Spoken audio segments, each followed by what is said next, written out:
I hope that everyone enjoyed lunch, and so now we're going to fight the post-lunch drowsiness. But we have caffeine over there if anybody wants some coffee or a Coke or something. And we are going to move into our next session. So this one is a little bit different than what we've been doing. We have 3 people here with us to talk to you about leading lawyers without a license. So I'm very intrigued to learn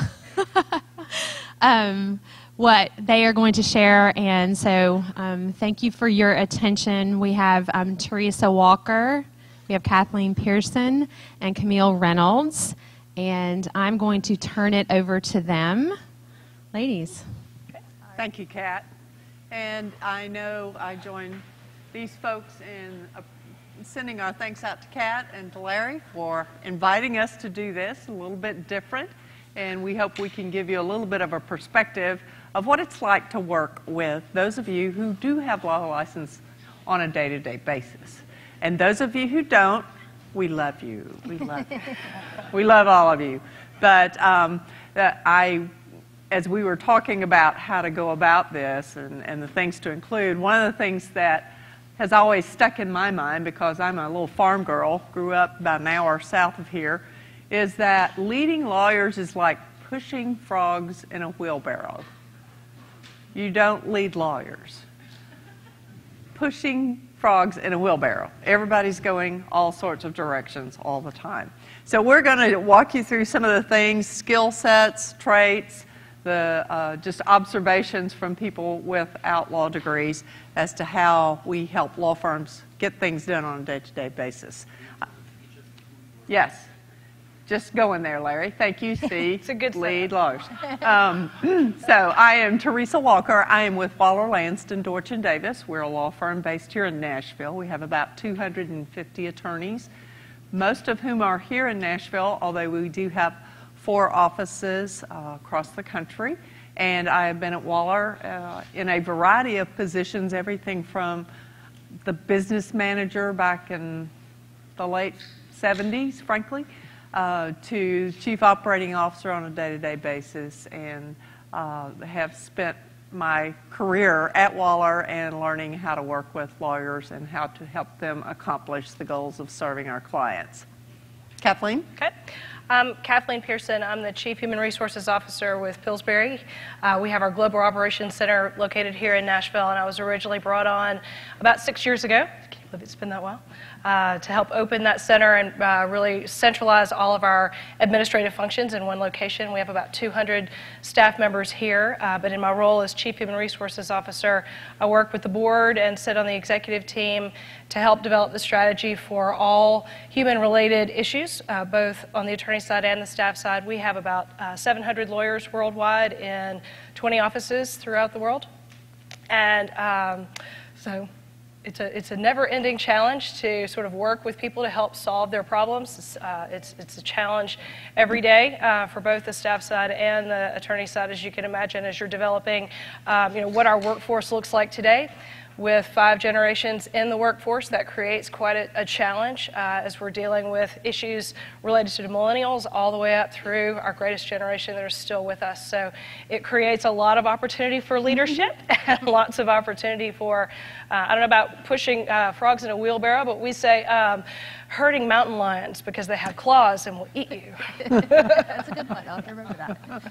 Thank you. I'm Camille Reynolds. I am the Senior Director of Knowledge and Innovation Delivery at Fenwick & West, which is a Silicon Valley-based law firm co-founded by William Fenwick, who attended Vanderbilt Law School and wrote his 1968 law school thesis, I guess that was a thing back then, on how technology will change the law. And I'll talk a little bit about that in a minute, but it kind of endues everything that we do at Fenwick. We build tech companies and help build tech companies. So it's a really exciting place to work, but it also has, as every law firm does, lots of challenges in keeping up with what's going on in the industry, as well as the changing demands of clients.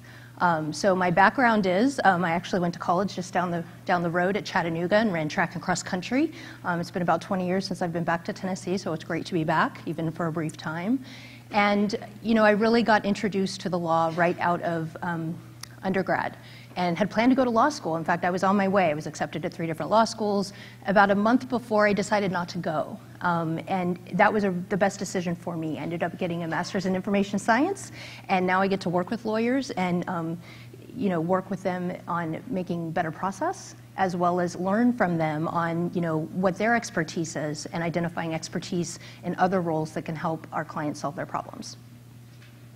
Great, thanks, Camille. We want this to be very conversational. That's kind of how we're going to go about it here today. And one of the first things we thought about as we began planning for these remarks was the importance of building strong teams in the law firm and the importance of bringing diverse thought and diversity in general to that. One of the fun things about living in Nashville is our professional sports. And when I start thinking about building strong teams, my mind goes down to a stadium that sits right down on the river, because in January of 2000, and those of us who live in Nashville, many of you were probably there as I was, there was this amazing Super Bowl playoff. The playoffs had started and the Titans were in, and we were all there, and unfortunately we were down 16-15 to the Buffalo Bills.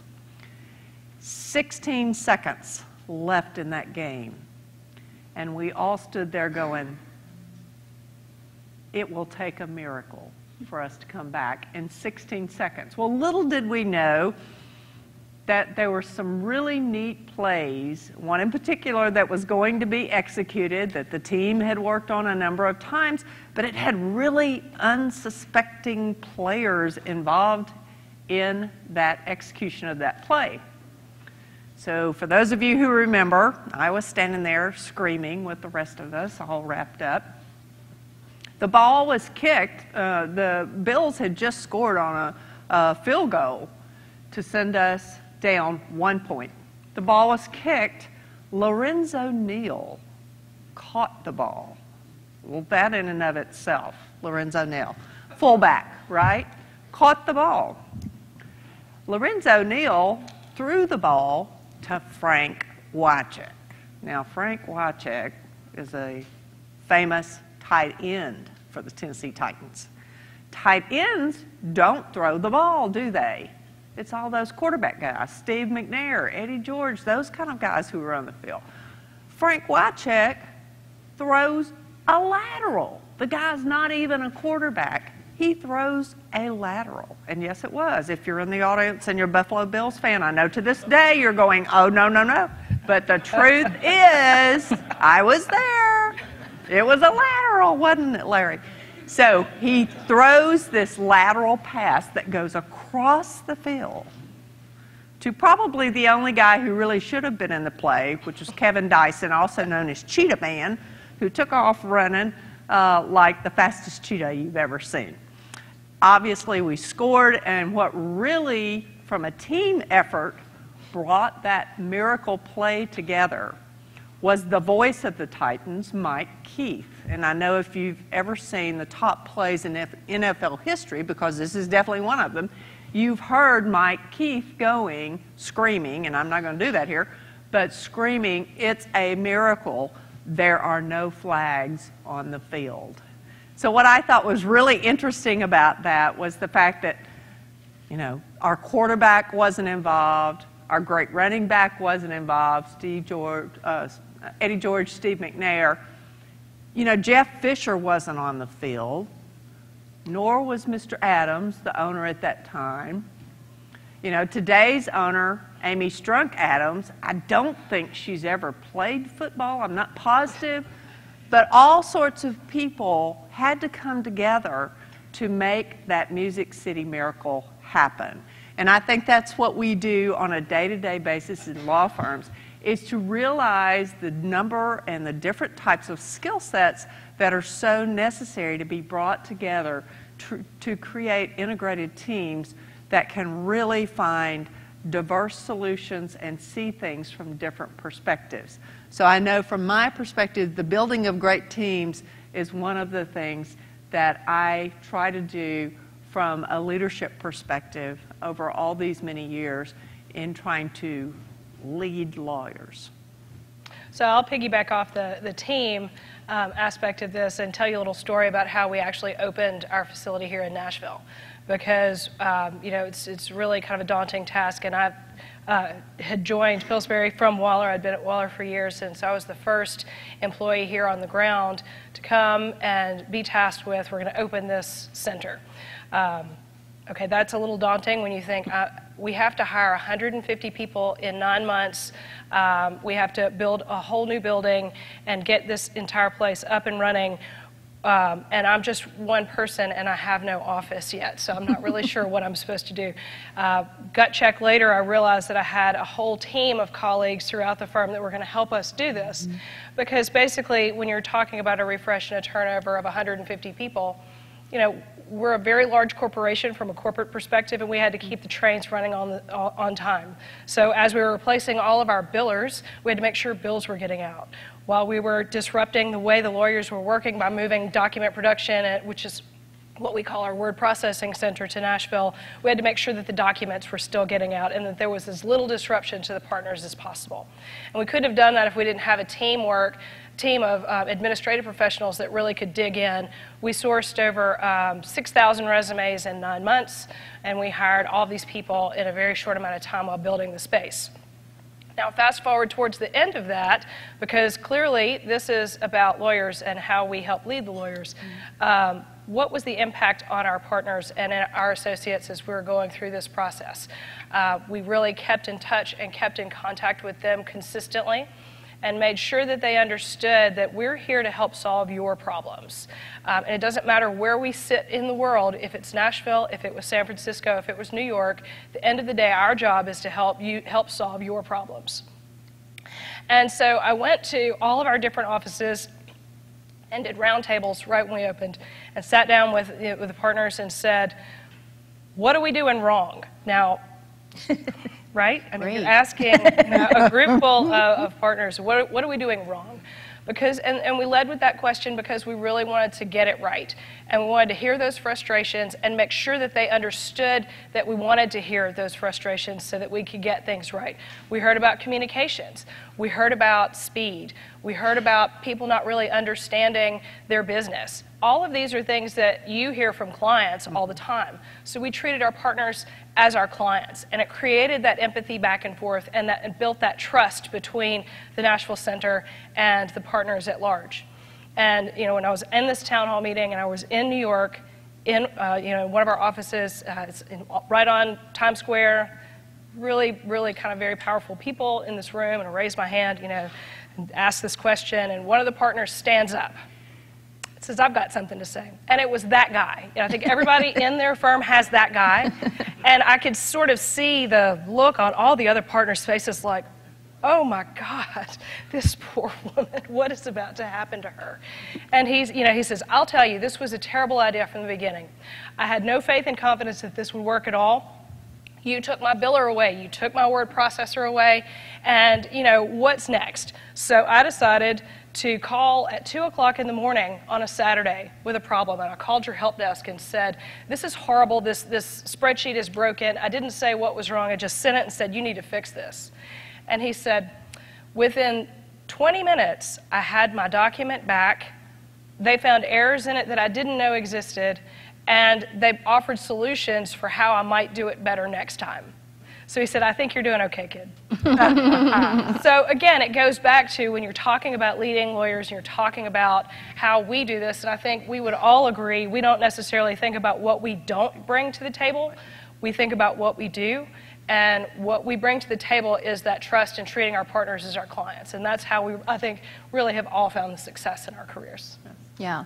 And to kind of add on to that kind of story, really I found working with our mid and senior level associates. And, yes, they're lawyers too, but they're the ones that are working day to day, and they're the ones that want to get home and see their children.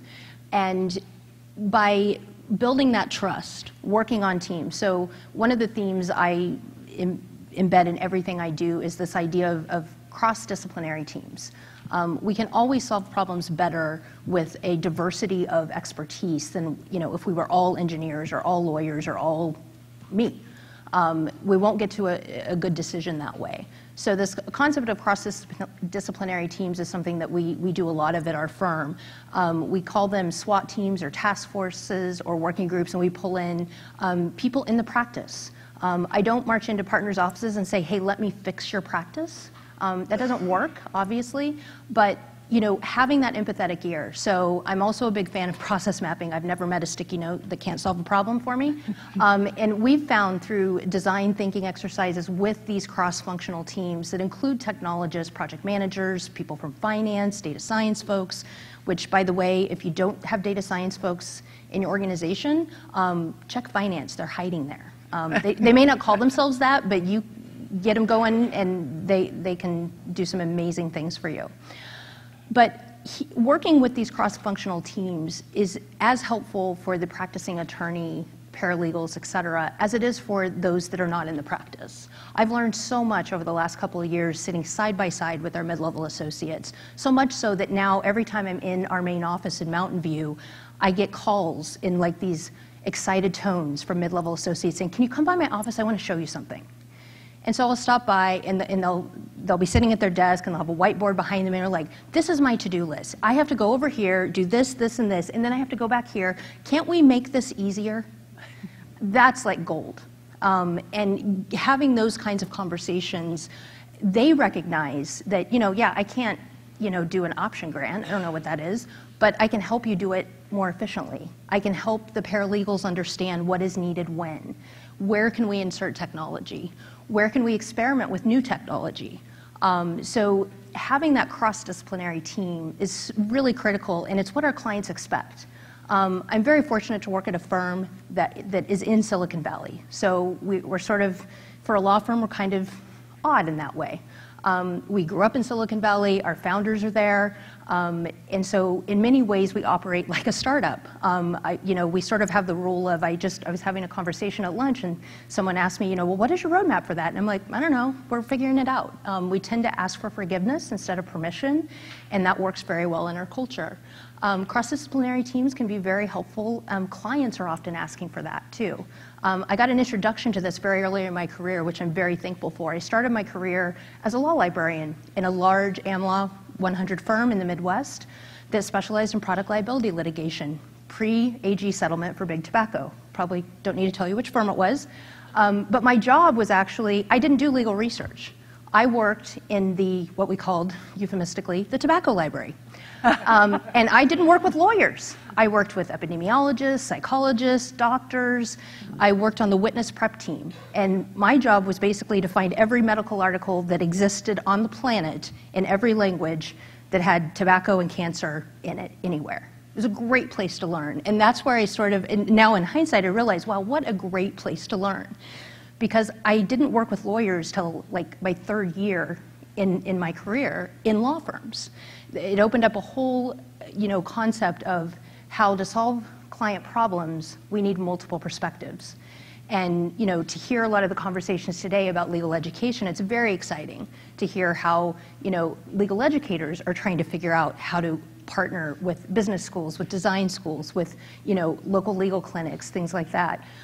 There's so much opportunity here. And it's really great to see how cross-disciplinary teams can really help deliver services to clients. As we talk about cross-disciplinary teams, one of the things that is important to keep in mind and for us to share with you are some of the skill sets that we have as legal management professionals that really complement and influence those of the attorneys in our office. I don't know if you know Dr. Larry Richard, but if you don't, you definitely need to look him up, go out and do a little Googling, lawyerbrain.com, and learn a little bit more about the traits that distinguish attorneys from the average population. It is a fascinating. It's fascinating science.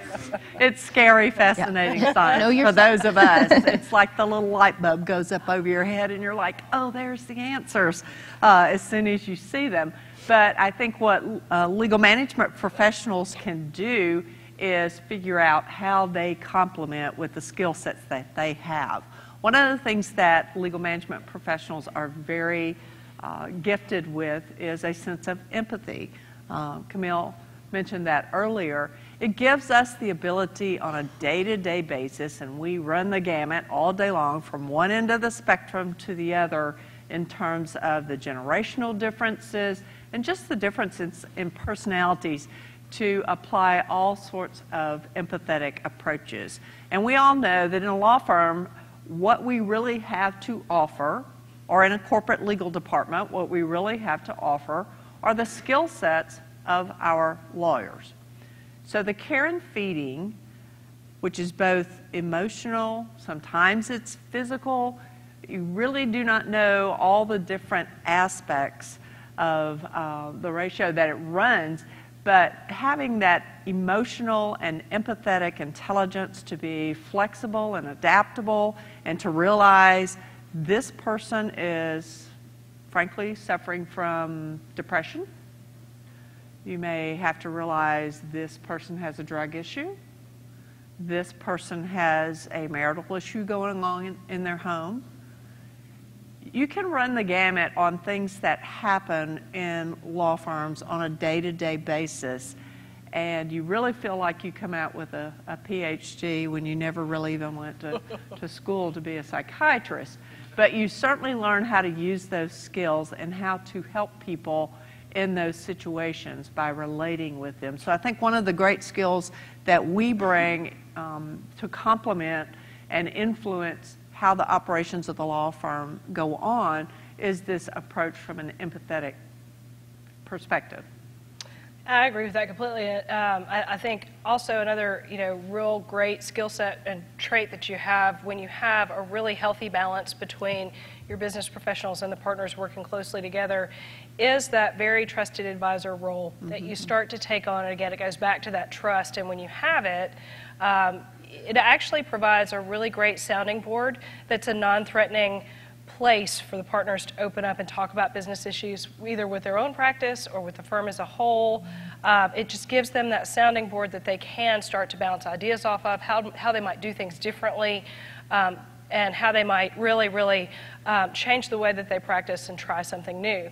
And I think that really, by being a non-partner or being on the business side, it really gives you that kind of trusted advisor, removed a little bit, non-threatening kind of relationship that can exist, again, when you have the right balance. And that's trust on both sides. That's trust for the lawyers to trust the business professional, and the business professional also to trust the partner that they have the firm's best interest at heart. Because at the end of the day, all of our goal is to solve clients' problems. Right. And as an extension of my role, it's to help solve my partner's problems so that they can get back to solving the client's problems. Because if we're doing our jobs efficiently, then you're freed up to actually go and practice law and really reflect the needs of your clients.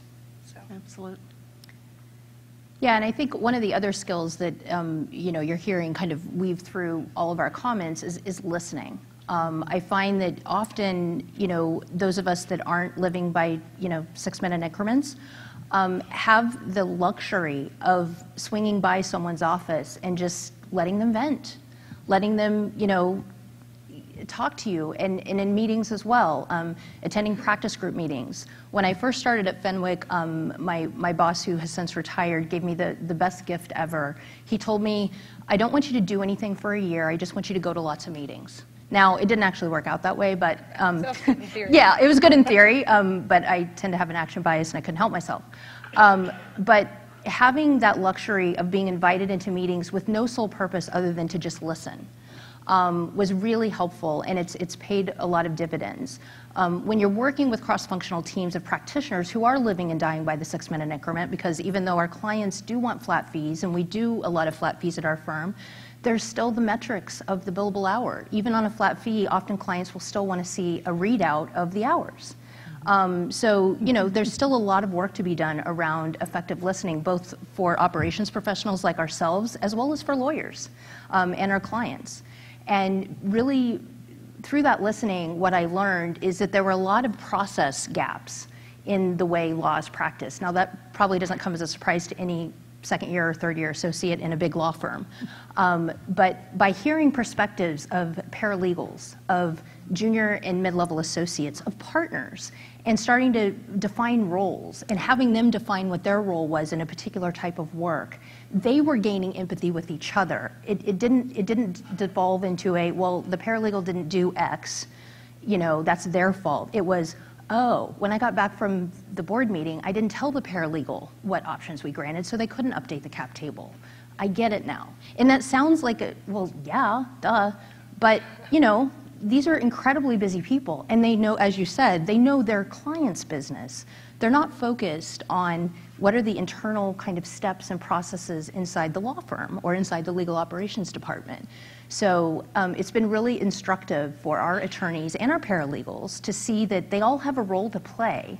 And by working together and really listening and pulling in folks like myself, our technologists, our project managers, our finance people, they get that broader perspective of their business and how they can solve problems more effectively for their clients.